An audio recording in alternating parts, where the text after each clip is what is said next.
Mr. Sorchan di dalam channel pengembangan kepribadian atau mentoring self improvement. Pada saat ini konteks pembicaraan kita adalah tell your story. Mari ceritakan kisah kehidupan kita. Dan marilah kita mengisahkan kehidupan yang bermakna kepada dunia ini, agar kita bisa memberikan inspirasi bagi dunia. Dan setiap orang sebenarnya bisa membuat kisah yang hebat. Kemarin, pada segmen kemarin, saya mengatakan bahwa kita bisa memberikan kisah yang bermakna kalau kita mau melakukan tindakan atau bertindak, bukan hanya sekedar wacana. Dan tindakan itu membuat kita secara pribadi berubah, ada perubahan menjadi pribadi yang baru, dan perubahan itu bisa juga berpengaruh kepada orang di sekitar kita. Nah, yang kedua sekarang, bahwa ketika kita membuat sebuah cerita, tentunya orang lain harus masuk di dalam cerita kita. Jadi, jika kita mau mempunyai hidup yang bermakna, kita perlu melibatkan orang lain. Dan di dalam kehidupan ini yang saya alami, jika kita berjalan mendekati sesuatu, hal itu akan balik mendekat kita. Selama saya hidup beberapa tahun, saya sering mengajarkan orang untuk mantap berjalan kepada tujuannya. Dan nanti bantuan akan datang. Bantuan itu dapat berupa materi, berupa uang, atau orang. Namun, jika seseorang berhenti berjuang, bantuan akan menjauh. Nah, jika kita berusaha mewujudkan mimpi kita akan kehidupan yang bermakna, kita bertindak. Dan mari buktikan kata-kata saya, bahwa nanti pasti akan ada datang bantuan. Dan bantuan itu dari siapa? Ya, dari orang-orang lain. Seperti puisi yang dikatakan penyair Edwin Markham, takdir menetapkan kita sebagai saudara. Tak seorang pun berjalan sendirian. Semua yang kita hembuskan dalam kehidupan bersama kembali kepada kita. Jadi, pengalaman yang luar biasa pasti melibatkan orang-orang di dalam kisah kita. Tidak ada hari yang lebih baik kecuali hari-hari saat kita bekerja sama. Saat ini, teman baik saya, mereka yang telah menempuh perjalanan bermakna bersama saya, pertemanan kami akan dipererat, dan itu pengalaman yang luar biasa. So, kita juga bisa merasakan itu kalau kita memasukkan orang lain ke dalam kisah kehidupan kita. Lalu, ketika kita pun cari kehidupan yang bermakna, kita juga akan semakin haus untuk mencari kebermaknaan hidup. Itu dapat digambarkan dari seorang gadis bernama Selin, putra dari seorang pengusaha berkebangsaan Belanda, yaitu Jaap van Drager. Dia berkebangsaan Belanda dan tinggal di Bahrain. Dia mempunyai seorang putri yang masih remaja ketika cerita ini dibagikan. Dan dia sebenarnya, si Selin ini, dia terinspirasi ketika ayahnya dan kakeknya berangkat ke India. Dan di India dia melihat ada banyak anak-anak tidak memiliki kesempatan untuk maju.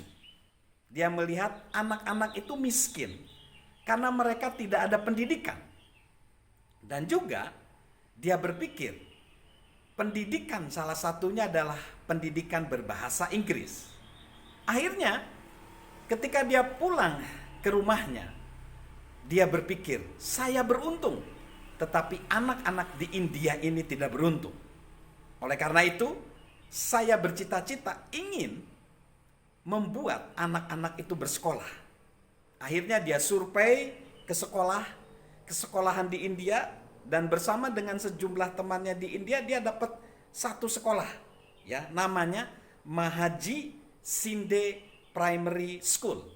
Muridnya ada 44 siswa. Namun kendalanya, ketika dia ingin menolong itu, dia perlu guru. Dan bersyukur dia ketemu seorang perempuan yang belum menikah, single, dan jadi guru bahasa Inggris. Karena dia pikir dengan bisa bahasa Inggris, anak-anak di India itu akan terentaskan. Namun dia tidak punya uang untuk menggaji guru itu.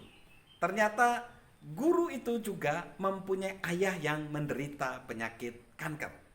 Dan dia mau bekerja. Dia jual kue di sekolahnya, tetapi ternyata nggak cukup. Dan akhirnya tiba, ting, dia berpikir dia akan berulang tahun ke-16. Di saat pesta ulang tahun itu dia undang teman-teman, dia undang saudara-saudaranya, teman-teman, saudara-saudara dari teman-temannya, dan dia mengadakan pesta ulang tahun ke-16 dengan judul, kita harus memberi donasi kepada anak-anak di India. Tidak ada bangsa yang tidak ada pendidikan. Dan benar, ketika dia mengumpulkan donasi itu, dia terkejut, target berlipat-lipat terlampaui. Akhirnya dia kumpulkan uang itu, dia bisa memberi 1 kali 1 tahun gaji dari guru bahasa Inggris tersebut. Dan kelebihan dari uang itu, dari donasi itu, dia belikan buku-buku dan alat-alat pendidikan. Dan ketika dia pergi ke India, dia menyatakan pengalaman paling fantastik saya pergi ke India. Dan cerita ini menggambarkan bagaimana anak-anak itu menyambut dia ketika memberikan buku dan alat-alat pendidikan. Antusias sekali. Akhirnya dari cerita ini kita lihat bahwa guru tersebut bisa digaji setahun. Guru itu juga bisa memberikan pengobatan kepada orang tuanya yang sakit kanker. Murid-murid bisa mengalami pendidikan. Dan ketika dia sudah melihat itu, dia berkata, umur 18 tahun saya akan membangun sekolah di Mumbai, India.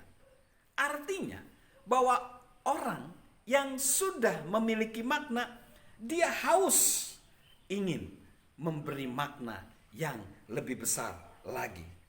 Kisah ini seperti apa? Seperti seekor kupu-kupu yang tidak akan pernah kembali menjadi ulat.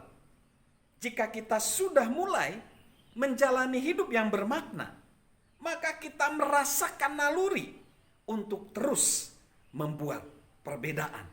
Dan hal itu takkan pernah bisa dihentikan. Lalu yang selanjutnya, hidup yang bermakna itu akan long life. Waktunya lebih panjang dibanding hidup kita sendiri. Kebermaknaan akan berlangsung lebih panjang daripada hidup kita sendiri. Dalam bukunya The Leadership Handbook, John C. Maxwell menulis salah satu bab yang berjudul Orang akan merangkum hidup Anda dalam satu kalimat. Tentukanlah kalimatnya sekarang. Dengan terlibat dalam kisah dan bertindak terencana, kita bisa memilih penggambaran diri kita. Bukankah ini kesempatan emas buat kita? Sekarang kita dapat memilih menjalani hidup bermakna. Dan itu akan menentukan pandangan orang terhadap kita setelah kita meninggalkan dunia. Ada satu puisi dari satu buku Forget Me Not, Timeless Sentiment for Lifelong Friends, ditulis oleh Sim Kelly. Ini sajak tahun 1800-an. Berjudul demikian, untuk Viola, beranilah bertindak benar. Beranilah jadi benar. Kau melakukan hal yang tak seorang pun bisa lakukan. Lakukanlah dengan baik, dengan berani, dengan benar. Malaikat akan bergegas menceritakan kisahmu, sahabatmu, Annie. Haskinville, New York, 8 Februari 1890. Pernyataan puisi ini benar. Yuk kita berani bertindak benar. Kita lakukan semaksimal mungkin. Hal itu juga diperkuat oleh Viktor Frankl yang berkata, semua orang memiliki panggilan dan misi sendiri dalam hidupnya. Mereka harus menjalankan tugasnya hingga usai. Satu orang takkan bisa diganti siapapun. Begitu pula kisah hidupnya. Karenanya, semua orang memiliki tugas unik yang wajib dijalankannya. So, marilah kita menjalankan hidup yang bermakna sehingga kita bisa memberikan inspirasi bagi orang lain di sekitar kita, di keluarga kita, di pekerjaan kita, di komunitas kita, dan bahkan bagi bangsa kita, agar menjadikan Indonesia lebih baik. Salam hidup penuh kebermaknaan dan salam sehat dari saya, Mr. Sorchan.